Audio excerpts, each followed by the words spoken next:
नमस्कार. आपण आत्ताच न्यूज यात्रा पाहायला सुरुवात केलेली आहे.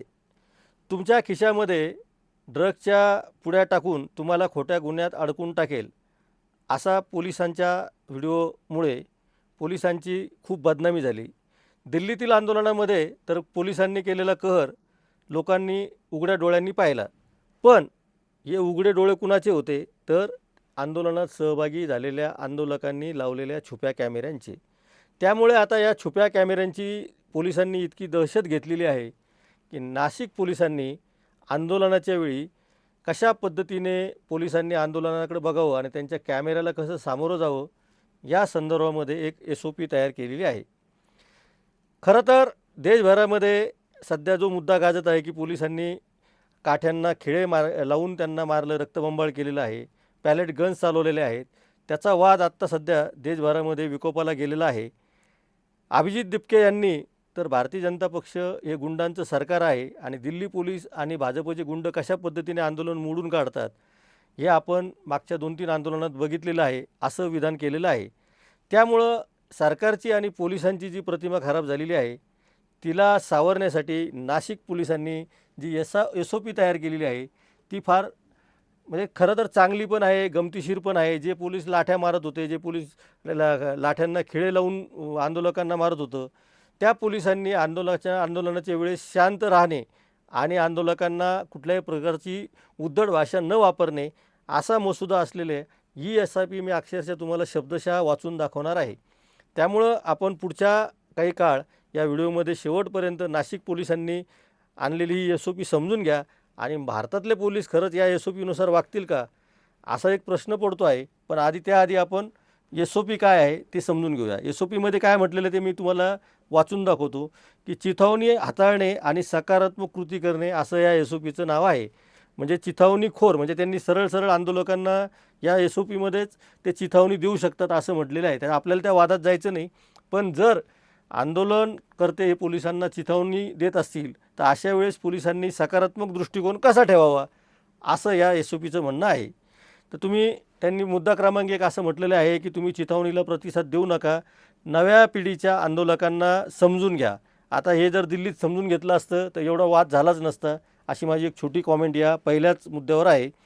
त्यांनी असं म्हटलेलं आहे SOPमध्ये की आजचे तरुण आंदोलक उदाहरणार्थ JNZ त्यांनी वय दिलेलं आहे, त्याच्यामध्ये वय वर्ष 18 ते 28 वर्षाचे, हे जुन्या पद्धतीने चिथावणी देत नाही. त्यांचं असं म्हणणं आहे की आंदोलक हे जुन्या पद्धतीने चिथावणी देत नाहीत. त्यांचा उद्देश तुमच्याशी भांडण करणे हा नाही, त्यांचा उद्देश तुम्हाला कॅमेऱ्यासमोर प्रतिक्रिया द्यायला भाग पडणे हा आहे. म्हणजे पोलिसांना आता हे सावध केलं जात आहे की आंदोलक हे तुम्हाला तुमची प्रतिक्रिया त्यांना माहीत आहे, कॅमेऱ्यासमोर तुम्ही विरोधात प्रतिक्रिया त्यांच्या विरोधात द्यावी म्हणून ते तुम्हाला चिथावणी देत आहे, असं या SOPचं म्हणणं आहे. आता या आंदोलनाला बघा तुम्ही काय, तुमच्या समोरील चेहरा हाच त्यांचा कंटेंट आहे. त्यामुळं त्यांच्या पद्धती आधीच समजून घ्या, म्हणजे तुम्ही कधीही गोंधळणार नाही. म्हणजे पोलिसांनी गोंधळायचं नाही, तुम्हाला ते चिथावणी देतील, तुम्ही तिथं शांत बसून राहायचं आहे. चेहऱ्यासमोर कॅमेरा धरण्याची युक्ती, जो मोबाईल म्हणजे पोलिसांना असं सांगण्यात आलेलं आहे की जो मोबाईल चेहऱ्यापासून काही इंचावर धरून प्रश्न विचारतील, साहेब तुम्हाला याचा अभिमान वाटतो का, असा जर प्रश्न पोलिसांना विचारला, म्हणजे पोलिसांनी जर लाठ्याकाठ्या मारायला लागले आणि जर कॅमेऱ्यासमोर धरून पोलिसांना असा प्रश्न विचारला की साहेब तुम्हाला याचा अभिमान वाटतो का, रात्री झोप कशी लागते तुम्हाला मुलांना मारून, आणि तुमच्या घरामध्ये मुलं नाही आहेत का, असे जर प्रश्न आंदोलकांनी विचारले, तर त्यांना तुम्ही शांतपणे कुठलंही उत्तर द्यायचं नाही. त्यांना हवे आहे की तुम्ही फोन ढकलावा किंवा त्वरेने काहीतरी उत्तर द्यावं आणि त्यांना झिडकारून टाकावं. तो 5 सेकंदाचा व्हिडिओ दुःखी गाण्यासह रील बनवून ते लाखो लोकांपर्यंत पोहोचवतात. म्हणजे दिल्लीतील आंदोलनकर्त्यांनी असं केलं, असा एका अर्थाने त्याचा आरोप होता. त्याच्यामुळं मला आत्ता वादात जायचं नाही, कारण आपण आधी SOP समजून घेऊया.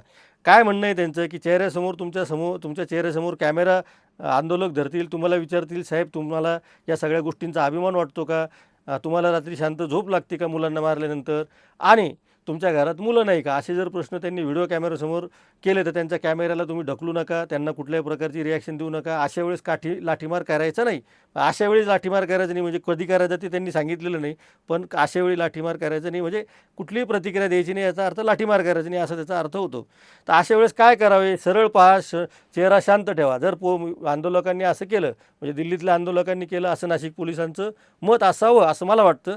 पण अशा वेळेस सरळ चेहरा शांत ठेवावा, कॅमेऱ्याकडे पुन्हा शांतपणे असं अशा पद्धतीने बघावं, असं त्याच्यात लिहिलेलं आहे, मी करून दाखवते. बस असं बघावं असं त्यांना सांगितलेलं आहे. त्यामुळं कुठलीही कृती करायची नाही. दुसरा जो मुद्दा आहे ब मध्ये, त्याच्यामध्ये असं म्हटलेलं आहे की थट्टा व विनोदाचे हल्ले, म्हणजे आंदोलक हे तुम्हाला चिथवणी तर देणारच आहे, पण ती तुमची थट्टा पण करू शकतात आणि तुमच्यावर जोक करून, तुमच्यावर विनोद करून ते तुमच्यावर विनोदी हल्ले करतील. म्हणजे पोलिसांनी जिथं लाठ्याकाठ्या मारल्या, पॅलेट गन मारल्या, तिथं आंदोलक तुमच्यावरती थट्टा करतील आणि तुमच्यावर विनोद करतील. अशी ही SOP आहे बघा. ते काय म्हणतील, ते पोलीस रांगेसमोर गाणी म्हणतील, नाचतील किंवा तुम्हाला सलामी देतील. म्हणजे पोलिसांसमोर येऊन ते असं करू शकतात, असं पोलिसांनी म्हटले. हे नकली सलामी म्हटलेले त्यांनी, खरा शब्द वापरला पाहिजे. त्यांनी असं म्हटलेलं आहे की आंदोलक तुमच्या समोर येऊन अशी नकली सलामी देतील, त्यावेळेस तुम्ही पोलिसांनी त्यांना कुठलीही रिॲक्शन द्यायची नाही. तुमच्याकडे रोखलेले गमतीशीर फलक दाखवतील, जसं जीनी आता वेगवेगळे फलक दाखवले. उदाहरणार्थ एक फलक असा होता की इस देश को सिर्फ आप नरेंद्र मोदी ही बचा सकते हैं, असा फलक धरला होता.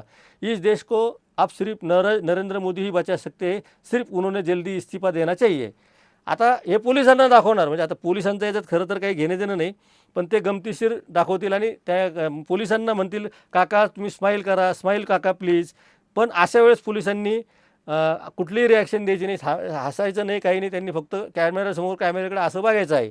अशी ही SOP नाशिक पोलिसांनी काढलेली आहे. आता खरं म्हणजे देवेंद्र फडणवीसांची काय प्रतिक्रिया येते या SOPवर मला माहीत नाही, पण आता ही जी SOP आहे ती सगळीकडे जाणार आहे. काही जण तुमच्या कॅमेऱ्यासमोर येतील, आता ते यांच्या कॅमेऱ्यासमोर येतील, पोलिसांनी लावलेल्या कॅमेऱ्यासमोर येतील, बरोबर. पोलीस जे कॅमेरे लावतात तर त्या कॅमेऱ्यासमोर काही जण मुद्दाम येतील आणि ते गुलाबाचं फुलं वाटतील, पेढे वाटतील आणि पाण्याच्या बाटल्या देतील तुम्हाला, तुम्ही पाणी प्या म्हणून. तर अशा वेळीसुद्धा त्यांना कुठल्याही पद्धतीनं तुम्ही रिॲक्शन द्यायची नाही. पाण्याची बाटली देतील, तुम्ही ते स्वीकारावे. म्हणजे त्यांनी दिली पाण्याची बाटली तर घ्यावी, पण ती रागाने त्यांच्याकडे ते रागवायचं नाही. आणि दोन्हीचा कंटेंट असा आहे की त्यांना हे माहिती आहे की आपण हे जे शूट करतो आहे ते पोलीस देखील शूट करतायत आणि आपण देखील शूट करतो आहे, त्यामुळे आंदोलक हुशार असतात असं पोलिसांचं म्हणणं आहे. अशा वेळेस आपण काय करावं की नम्रपणे काही उत्तर दिले तर त्यांना फक्त धन्यवाद म्हणायचं आहे. म्हणजे पेढे दिले, गुलाबाचं फूल दिलं किंवा पाण्याची बाटली दिली, ती पोलीस तुम्हाला धन्यवाद म्हणतील असं नाशिकची SOP सांगते. खरं तर दिल्लीमध्ये लाठ्याकाठ्या आणि पॅलेट गन मारलेले आहेत, पण इकडं हे असं सांगतायत की पोलिसांनी त्यांना धन्यवाद द्यावेत. आता बघू पुढं काय आणखीन SOP म्हणते. तिसरं त्यांचं सगळ्यात महत्त्वाचं आहे की ते तुम्हाला मीममध्ये आणि सापळ्यामध्ये त्यांचं हे मोडस ऑपरंडी जे आहे, म्हणजे आंदोलकांची असं म्हटलेलं मोडस ऑपरंडी जे हा शब्द वापरला नाही तो मी वापरतो आहे. आंदोलनाच्या बाहेरचा जो शब्द मी वापरेल त्या ठिकाणी मी स्पष्ट सांगेल की मी वापरतो आहे, पण त्याचा अर्थ असा होतो की मीम, सापळे व ट्रेंडचे जाळे, याचा अर्थच मोडस ऑपरंडी होतो, म्हणून तो वापरला मी. ते स्पीकरवर ट्रेंडिंग गाणे लावतील, ऑडिओ वाजवून तुमच्या प्रतिक्रियांचे चित्रीकरण करतील. तुमच्या युनिफॉर्मवर लावलेली जी नावाची पट्टी आहे तर त्यावरून ते तुम्हाला तुमच्या नावाच्या घोषणा देतील. त्यांनी तिथं उदाहरणार्थ दिलेलं आहे की एखाद्या पोलिसाचं नाव जर कांबळे असतील, आडनाव कांबळे असेल तर ते कांबळे साहेब जिंदाबाद असं म्हणू शकतात एखाद्या जवानाला. अशा वेळेस त्या जवानांनी गोंधळायचं नाही आणि अजिबात लाजायचं नाही, त्यांनी शांतपणे उभं राहायचं आणि आपलं तिथं काम सुरू ठेवायचं आहे. ते नकली काउंटडाऊन करतील. एका वेळेस काय करू शकतात ते नकली काउंटडाऊनच्या वेळेस पोलीस रांगेकडे, म्हणजे पोलिसांची जी बंदोबस्तासाठी अशी रांग लावलेली असती, त्या रांगेकडे बघून आंदोलक काय करतील की सामूहिकपणे त्यांच्याकडे बघून हसतील. त्यांना एकाच वेळी ठरवून दिलेल्या कृती करतील ते. म्हणजे एखाद्या वेळेस एखादा आंदोलकाचा गट येईल, पोलिसांची समजा अशी रांग लागलेली आहे, तर ठरवून दिलेल्या कृतीनुसार ते अचानक सगळेजण खाली बसतील किंवा अचानक सगळेजण हसायला लागतील किंवा अचानक सगळेजण फुलं द्यायला लागतील. म्हणजे एका वेळी सगळे आंदोलक एकच कृती करतील. अशा वेळी तुम्ही त्यांना कुठल्याही प्रकारची रिॲक्शन द्यायची नाही. तुमच्या शेजारी एक महत्त्वाचा मुद्दा आहे त्याच्यामध्ये, हा लक्षात घ्या. मुली तुमच्या शेजारी उभे राहून POP स्टाईल व्हिडिओ बनवतील आणि नंतर कॅप्शन जोडतील. कॅप्शनवर तुमचे नियंत्रण नाही, फक्त तुमच्या चेहऱ्यावरील भावावर आहे, तो शांत ठेवा. त्यामुळं मुली जेव्हा तुमच्या बाजूला POP नावाचा त्यांनी उल्लेख केलेला असा व्हिडिओ करतील, त्यावेळी त्यांना तुम्ही शांतपणे उभं राहायचं आहे. आता दिल्लीच्या आंदोलनात तर 12-12 वर्षाच्या मुलींच्या छातीवर पाय ठेवून त्यांचे कपडे फाडलेले आहे. पण नाशिकची SOP अशी सांगते की मुली जर तुमच्या बाजूला येऊन व्हिडिओ करणार असतील तर मात्र तुम्ही शांत राहायचं आहे. आणि मग ते तुम्ही गोंधळले किंवा तुमच्या चेहऱ्यावर राग आला तर ते फक्त त्या रागाचा चेहरा दाखवतात आणि त्याच्यावर एखादं गाणं टाकून ते सर्क्युलेट करतात. असं आंदोलक करतात. म्हणजे आंदोलकाच्या मूळ मागण्या वेगळ्या, आंदोलकाच्या मूळ मागण्यावर ही SOP काही बोलत नाही आणि खरं त्यांचं काम पण नाही ते. या युक्त्यांची अपेक्षा ठेवा. जवानांना आधीच माहिती असेल तर त्यांनी या सगळ्या गोष्टींचा वापर आपल्या बाजूनं केला जातो. ते भावनिकदृष्ट्या तुम्हाला चिथवण्याचा प्रयत्न करतील असं सुद्धा याच्यामध्ये म्हटलेलं आहे. कोणीतरी तुमच्यासमोर मोठ्याने रडेल, एखादी वृद्ध व्यक्ती लहान मुलांच्या पुढच्या रांगेत आणून तुमची प्रतिक्रिया चित्रात करेल. म्हणजे एखाद्या म्हाताऱ्या माणसाला, म्हणजे दिल्लीच्या आंदोलनात यांनी असं केलं आहे असं म्हणायचं नाही यांना, असं आपण सध्या समजूया. पण एखादा वयोवृद्ध माणूस किंवा एखादा लहान मुलगा जर आंदोलकांनी समोर प्रयत्न करून म्हणजे पोलिसांना बदनाम करण्यासाठी जर आणला तर पोलिसांनी व्यथित व्हायचं नाही असं ही SOP म्हणते आहे. त्यामुळे या SOPवर पण खूप चर्चा होणार आहे. जखमींना मदत व सकारात्मक प्रतिक्रिया. मग त्यांनी काही गोष्टी अशा दिलेल्या आहे की इथं शूटिंग चालू असताना जसं तुम्हाला ट्रॅप केलं जातं तसंच काही चांगले व्हिडिओसुद्धा आंदोलक टाकतात. अशा वेळी तुम्ही काय करायचं की जर आंदोलक बेशुद्ध पडला, आता कशामुळे बेशुद्ध पडेल ते माहीत नाही, याच्यात म्हटलेलं नाही कशामुळे बेशुद्ध पडू शकतो. जखमी झाला, कशामुळे जखमी झाला हे म्हटलेलं नाही, किंवा खाली पडला, कशामुळं खाली पडला हे पण SOPमध्ये म्हटलेलं नाही.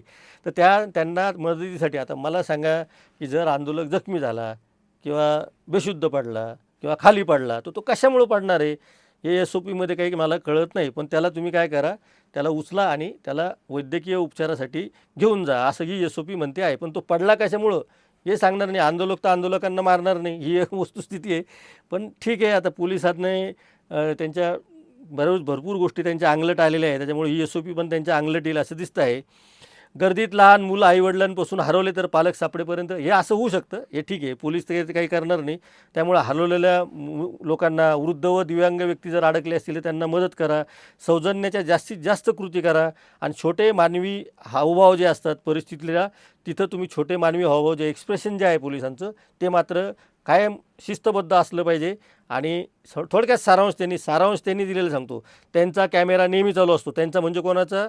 आंदोलकांचा. त्यांचा कॅमेरा नेहमी चालू असतो. त्याला फक्त 2च गोष्टी द्या, शांत चेहरा आणि मदतीचा हात. ही अशी SOP आहे. मला आता या SOPवर काही कॉमेंट करायचे नाही, कारण मला जिथं कॉमेंट करायचे आहे तिथं मी केलेले आहेत. दिल्लीत काय घडलेले आपण सगळ्यांनी बघितले आहे. ही SOP नाशिक पोलिसांची आहे, अर्थात महाराष्ट्र पोलिसांच्या संबंधित आहे. त्यामुळं देवेंद्र फडणवीसांना ही SOP मान्य आहे असं गृहीत धरून अशा पद्धतीने महाराष्ट्राचे पोलीस इथून पुढं महाराष्ट्रातल्या आंदोलनांना सामोरं जातील असं आपण फडणवीसांच्या पोलिसांकडनं अपेक्षा करूयात आणि थांबूयात. अशाच वेगवेगळ्या प्रकारचे व्हिडिओ आपण न्यूज यात्रावर करणार आहोत. त्यामुळे आपण पाहत राहा न्यूज यात्रा. हे आहे आपलं चॅनल.